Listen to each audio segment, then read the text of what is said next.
अस्सलामुअलैकुम दोस्तों, चैनल में खुश आमदेद।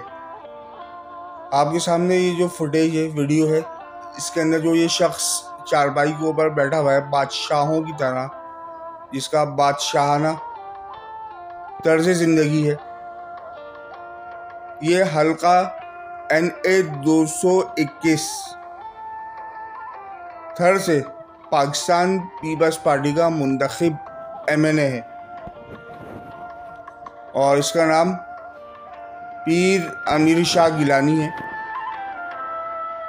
और आप देख लेंगे सैलाब मुतासरीन किस तरह ज़मीन पर बैठे हुए हैं और लोग किस तरह इसकी खिदमत कर रहे हैं। पंखा चल रहे हैं, ये शख्स कोल्ड ड्रिंक भी पी रहा है और मिनरल वाटर से जूते भी साफ़ किए जा रहे हैं, ये भी आप देखें। और एक जगह सिंध में पानी पीने के लिए नहीं है, जानवरों वाला पानी, एक ही पानी जो जानवर इस्तेमाल करते हैं वही सिंध के लोग पीते हैं।